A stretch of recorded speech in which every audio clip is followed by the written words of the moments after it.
Hey, I am about to read to you the next few chapters of the book Ghost Boys.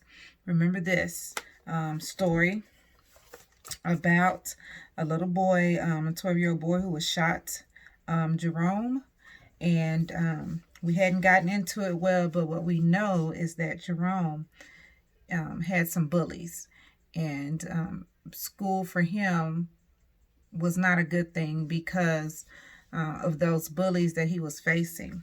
And we read a little bit of a um, um, forecast about him, how what he was dealing with when he actually died, at the moment that he died. Now we're going back into the story. And the second part of this is Dead. This name of this chapter is Ghost. So says the apartment is packed. Mom's sisters, Uncle Manny, my cousins, Reverend Thornton. The kitchen table is covered with food, my favorites. Potato salad, lemon, meringue pie, pork chops. Everyone wasn't so sad-faced. If everyone wasn't so sad-faced, I swear it was a party. I reach for a cornbread square and my hand passes through it. Weird, but it's okay. I'm not hungry. I guess I'll never be hungry again.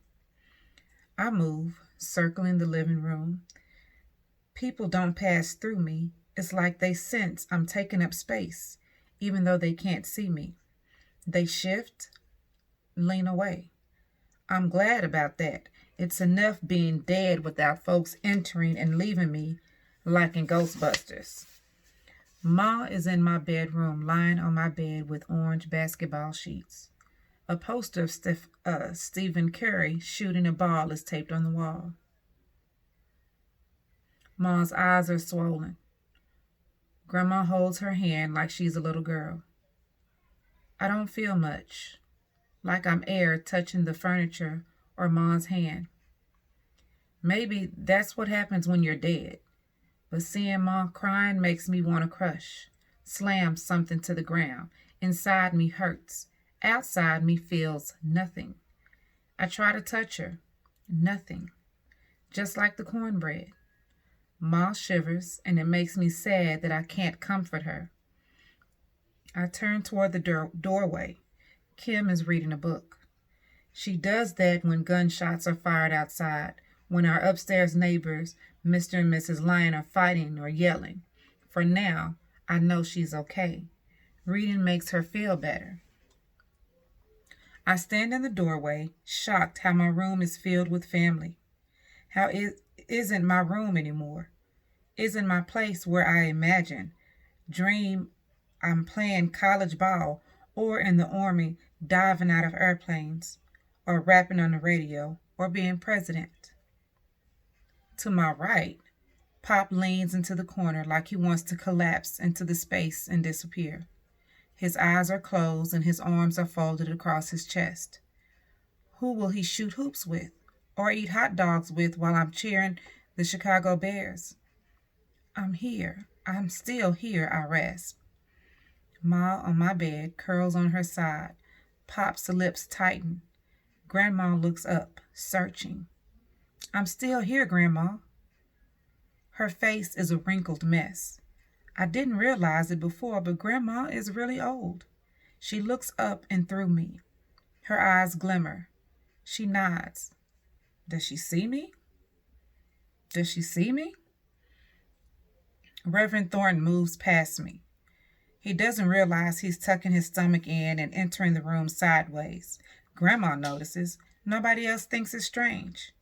We should pray, he says. What for? Asks Pop. Jerome's not coming back. Ma gasps, sits up. James, we don't know God's will. It's man's will. It's a policeman acting a fool.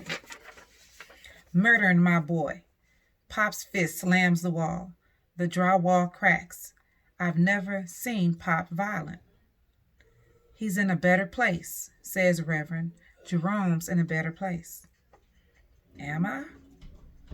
Ma rocks, her arms crossed over her stomach. Every goodbye ain't gone, says Grandma. Mom, hush with that nonsense, complains Ma. Every black person in the South knows it's true. Dead, living, no matter. Both worlds are close. Spirits aren't gone. Superstition, scoffs Reverend. This is Chicago. Jerome's soul is already gone. I kneel. I'm still here, Ma. I'm still here. We'll bury him tomorrow, cries Ma, and I want to cry too, though my eyes don't make tears anymore.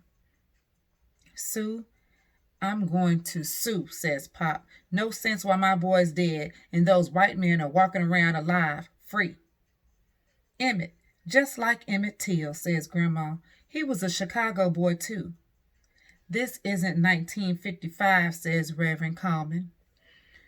Tamir Rice, then, shouts Pop. 2014. He died in Cleveland. Another boy shot just because he's black.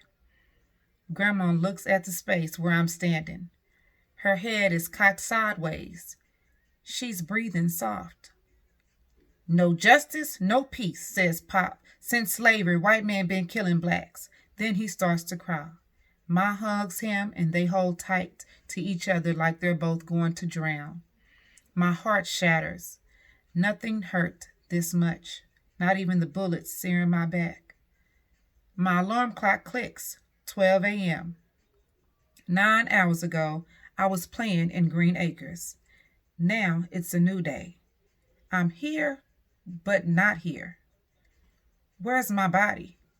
Where do they keep it until it's laid in the ground? Time to wake up. I spin around. Who said that?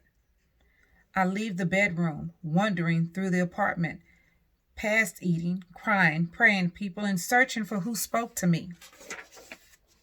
In the kitchen by the window, I see a brown boy like me. His eyes are black velvet. He's tall as me, his hair short like mine. He stares and stares as if the world has made him so sorry, so sad. Scared, I step backwards. He nods like he expected it, then disappears. He's not in the kitchen. My hands pass through the glass pane. I see the starry night, the darkened road, street lamps attracting bugs. Across the street, I see him.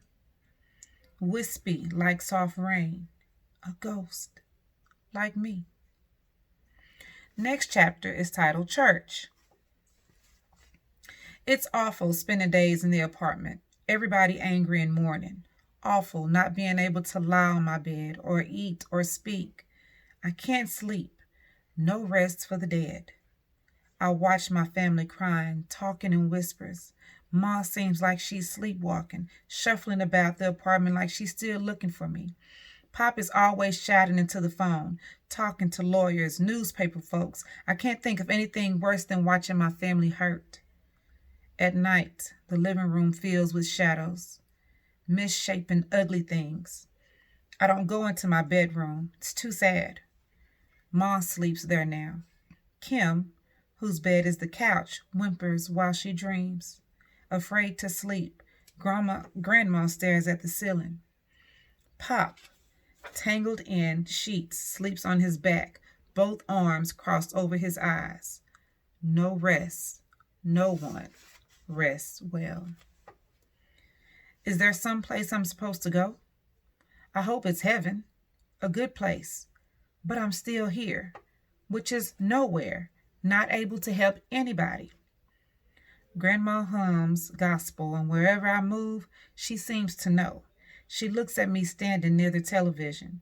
She turns when I follow Ma into the kitchen. She leans forward, humming louder when I sit on the chair beside Pop. If she could really see me, I'd be alive and she'd be telling me to clean my room, take out the trash, wash my hands. I miss her ordering me to do chores or saying, homework, no TV. Today, Ma, Pop, Kim, and Grandma dress for church. It's my funeral. I sit with them in a black Cadillac. It's the nicest car I've ever been in. An open casket, murmurs Ma. I want the whole world to see what they did to my boy. Isn't that what Mrs. Till said? Isn't it? Grandma gets out of the car first, then Kim, Ma, and Pop, then me. Grandma whispers at the air, "Time to get going, boy. Time to move on." I'm stunned hearing Grandma speak to me, but I can't move on. I don't know how or where to move on to. How am I supposed to know how to be dead? I follow them up the steps. Kim reaches for Pop to pick her up. He does, and she buries her face in his neck. "Senor Rogers." Sir, it's Carlos." My new friend. Old friend now. Pop doesn't hear him. He's busy comforting Kim, but Grandma does. She waves Carlos to her. Wiping tears, he hands her a piece of paper. Grandma looks at it. She presses the paper to her heart, then hugs Carlos. A big stomach-crushing hug, the kind she used to give me when she was happiest. The thick church doors open. Organ music swells. Amazing Grace, Grandma's favorite. Carlos runs down the steps. He's still wearing a hoodie. Never mind the cold and snow. Deacons and church ladies in white dresses swarm about my family, fanning them, guiding them from the vestibule into the church. I start to follow. Suddenly, my ghost friend is beside me. "Don't go in there. You don't want to see." "Who are you?" "Someone I wish you didn't know." I stare. His skin is paper thin, dull. His shoulders are broad, his cheekbones high. His clothes are funny, old-timey. He's wearing a white shirt with a tie. He holds a rim hat. I'm you. Nothing makes sense. I reach out to him. Maybe ghosts can touch ghosts. He disappears. I sit on the church steps, stay outside. Maybe it's better this way, not seeing myself in a casket. I try to imagine what Carlos wanted to give Pop, what Grandma saw. What would, just for a second, make Grandma happy at my funeral? Well, the next part of this is we're going back into where he's alive again. So as you can see, this story is going back and forth between him as a ghost and him as a live and well boy. So our next part of our story will start with him being alive again December 8th at school. Okay, so as we read, we want to make sure that we're trying to relate to Jerome as a child in this present day and time, dealing with bullies, dealing with seeing what's going on as far as police violence on the news, and just relating to see how can we put ourselves in his shoes. It's not easy to put yourself in the shoes of a ghost. But as you can see, the author, Joel Parker Rhodes, is trying to get you to be able to relate to the character and think about what would you do if you were in Jerome's place? How would you feel? How would your family be reacting? And how would you be reacting seeing the things that Jerome is seeing if this were you? All right, boys and girls, it was good reading this to you today, and I'm going to say good night, and I will read the next few chapters tomorrow. So make sure you're listening and ready for the next few chapters. See you later. Bye.